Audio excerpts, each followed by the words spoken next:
Good morning! Ito na yung part 3 ng Baguio trip namin. Tara, food trip tayo. Plano namin today, kakainan namin yung mga nag-trending na kainan dito sa Baguio. And sasabihin ko sa inyo kung totoo bang masarap. Wala na rin kasi kaming time mag-discover ng mga bagong kainan. Limited lang kasi oras namin. Bale ang plano namin, o-orderin lang namin yung mga best sellers ng mga kainan na to. Then titignan natin kung totoo yung mga sinasabi ng mga food vloggers, kung masarap ba talaga. Hindi ko naman kukontrahin yung mga sinasabi nila. May kanya-kanya naman tayong panlasa eh. Bale yung magiging result nito, based lang to sa opinion ko o opinion ng mga kasama ko.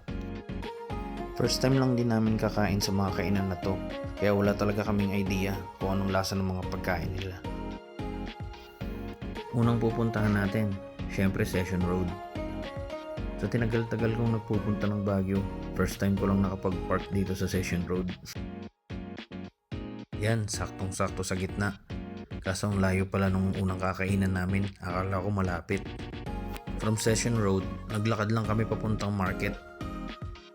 Saktong-sakto tong lakaran na to, sinasadya rin kasi namin magpagutom.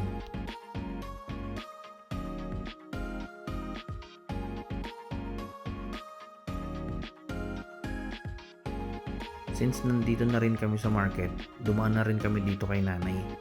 Stall 402 siya. Siya may pinakamurang bilihin ng pasalubong dito, kahit i-compare nyo pa sa iba. Pagbaba nyo ng overpass, malapit lang siya dun. Pagtanong nyo na lang yung stall 402. Nasa likod lang siya ng mga nagbebenta ng gulay. Mura talaga sa kanya. Nadaanan din namin tong Dane's Bake Shop. Medyo nag-viral din to dahil sa siomay nila. Malaki kasi tsaka mura. Okay naman yung siomay niya, wala masyadong special, pero sa price niya na 5 pesos per piece, sulit na. Nandito na kami sa may kayang Hilltop, sa Alias Batil Patong. Katapat siya ng The Generics Pharmacy.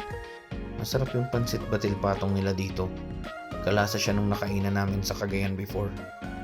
Affordable din yung price nila, kaya sulit na sulit yung lakad namin. Yung mga bata, Jollibee ang request, kaya in-orderan na lang namin, tapos kinain nila sa sasakyan. After nila kumain, naglakad na lang kami papuntang Burnham Park. Hindi na kami sumagal na ilipat yung sasakyan, kasi sobrang hirap talaga ng parking dito. In-extend lang namin yung parking namin. 2 hours lang kasi yung limit nila. Tsaka kailangan mo siyang balikan every 2 hours para ipa-renew yung ticket mo. Kung hindi, i-confiscate nila yung plate number mo. Okay. Ang galing ng bankero natin, no? Kuya, magkano banana boat? Oh, wow. Sumasagot ka pa, ah. Knock, knock. Hi. Pichi. Pichi, look at daddy. Pichi, look here. Pengo. Tingnan dito, Pengo. Bebo. Be. Lola. Bobby. Babo.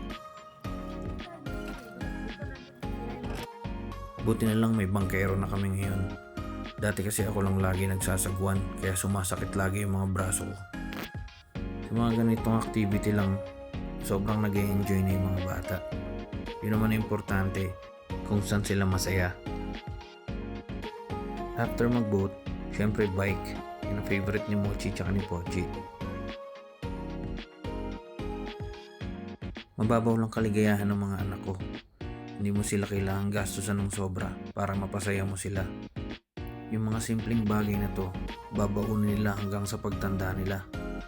Kaya hanggat makakapag-invest ka ng oras sa anak mo, gawin mo na habang bata ka pa.